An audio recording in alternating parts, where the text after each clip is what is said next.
आज तक आपने कभी भी नहीं देखा होगा कि कोई भी पुल जो है 8 mm या 10 mm के सरिया पर मात्र जो है 1 से 2 फीट का गड्ढे के बाद उस पुल को निर्माण किया जाता है। जो ग्रामीण है, आप लोग पुल बनते हुए देखे थे? हाँ एकदम थे। कैसे बन रहा था वो पुल? जमीन में गड्ढा खोल के थोड़ा सा जंगल को हटा दिया, कचरा को, और पीसीसी 1.5 फीट ढाला उसमें। 1.5 फीट मात्र 1.5 फीट ढाल के पीसीसी ढाल के उसमें सीख को खड़ा करके गाड़ दिया। हाँ।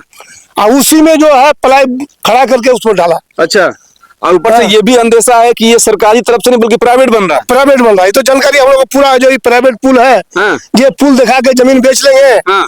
बाद में फिर घर द्वार बनेगा तो मजबूत से पुल बनाएगा सरकार। बताइए, मतलब जमीन को यहाँ पर रेट बढ़वाना, जमीन का वैल्यूएशन बढ़वाना, मतलब किस हद तक लोग जा सकते हैं पैसा कमाने के लिए, वो नमूना पुल आपको हम लोग दिखा दे रहे हैं। और इस पुल के बारे में बताइए, पानी नहीं आता क्या इस पुल नदी में?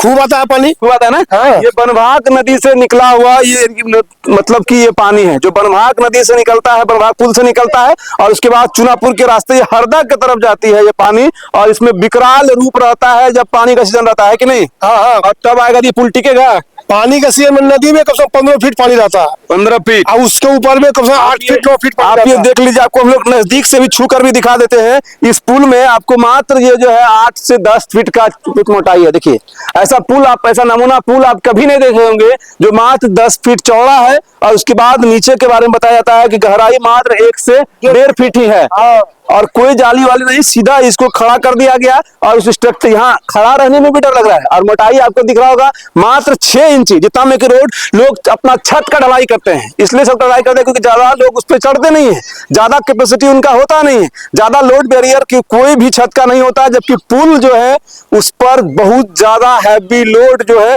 वो चलता है, न जाने कितनी गाड़ियां इस होकर चलेंगे। ये छोटा छोटा बच्चा, ये महिलाएं, ये परिवार, ये इस पुल के सहारे इस पार से उस पार होगा। लेकिन आप ये सोचिए कि इसकी जान की कीमत क्या है।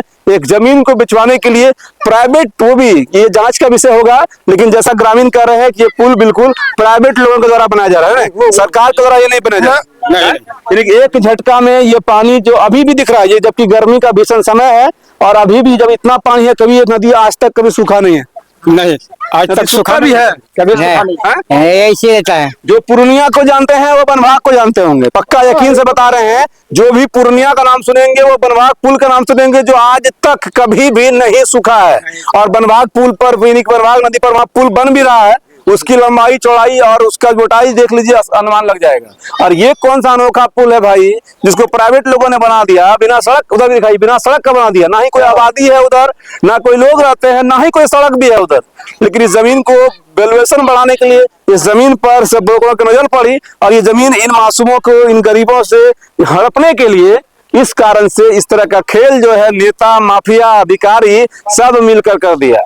अब ये ना उधर क्या शहर बसा देंगे, किस कीमत पर शहर बसाएंगे, ये सोचना आपका काम है। ये पुल का लाइफ कितना दिन होगा, ये सीओ संजीव जी से हम लोग पूछना चाहते हैं। क्या आपका नजर ऐसे ऐसे पुलों पर पड़ता है कि नहीं पड़ता है? आखिर किसने इसका एनओसी दिया जब ये क्षेत्र आपके अधीन है? बाकी जो भी अधिकारी इसमें होंगे उससे हम लोग जांच का, मतलब आप ये कहिए कि एकदम करमबद्ध निवेदन है, क्योंकि यहाँ रहने वाले सारे गरीब मुसलमान हैं जिसके शरीर पर कपड़ा भी नहीं है। ये दिख रहा है। इंजीनियर को नहीं देखे जो सजेशन दिया, कोई इंजीनियर को हम लोग नहीं देखे। कोई सरकारी गाड़ी नहीं आया, कोई नहीं आया, ललका लगा हुआ प्लेट नहीं आया। यहाँ एक साधारण मिस्त्री, मकान मिस्त्री, वो अपना दिमाग से बनाया। मकान मिस्त्री बाहर, बिहार सरकार, बिहार में ऐसा ऐसे लोगों को काहे ना पूरा बिहार का टेंडर यही लोग को दे देते हैं। सब जमीन लिख दीजिए ये लोग को, एलिजाबेथ महारानी की तरह बैठे बैठे आपको भी अपना जो भी पीसी सब पहुंच ही जाएगा। बाकी ये गरीब का बच्चा ऐसा ही मरता रहेगा। और आपका क्या है, आप वोट लेते रहिए और ऐसा ही नेता इन लोगों को चुतिया बनाते रहेंगे। और अधिकारी जो है, जो यही गरीबी से निकलता है, वो भी शर्म तो उस अधिकारियों पर आता है, इसी गरीबी से निकलता है। लेकिन एक बार जॉब होने के बाद फिर वो अपनी ही गरीबी को भूल जाता है। लेकिन उसी का बच्चा मोटका लोथू जो टाइप का होता है ना, वो भी हम आपको बता रहे हैं। ऐसे से ही कहीं बच्चा मोटा देखिएगा, लोथ टाइप का, जिसका दिमागे काम नहीं करता है। बाप तो कमा लेता है, लेकिन बेटा उसका जो है, जितने भी अधिकारी ऐसे होते हैं उन सब का बेटा बेटी लोथ टाइप का होता है। ऐसा मोटा गेंदा रहेगा, उसका बुद्धि नहीं रहता सबको। सर आप लोग से निवेदन है कि हम लोग गरीब आदमी है, हम लोग को बाल बच्चा का यही जमीन पे आश्रित है। अगर जमीन हम लोग को जोतने वापस नहीं हो तो हम लोग जान दे देंगे। इसलिए जान दे देंगे कि हम लोग को दूसरा कोई उपाय ही नहीं है। दूसरा कोई उपाय नहीं है, ना नौकरी है, ना चाकरी है, ना पढ़े लिखे हैं। सब हम लोग सब हम लोग खेती के हैं और खेत के कीड़ा हैं। और जिसको आखिरी में वोट दिया तो वो उधर चल गया। जी, जिसको वोट दिया था वो माफिया बन गया। जिसको वोट दिए वो क्या बोलेंगे। इसीलिए हम लोग को बहुत दिक्कत है। अभी इस बार जो हम लोग धान नहीं रोपे तो हम लोग को बाल बच्चा देखवे करते हैं। हम लोग बाल बच्चे लेके खटते हैं, पीते हैं, उसी में रहते हैं, 10 मन उपजाते हैं, खाते हैं। दूसरा हम लोग को कोई एंगल से कमाई नहीं है। हम लोग खेत का ही कीड़ा है। खेत हम लोग मेहनती हैं, दिन भर धूप में खटते हैं, वही साल में होता है, महीना में 2 महीना 4 महीना में होता है। और ये जमीन में एक ही फसल होता है, उसके बाद फिर पानी में डूब जाता है।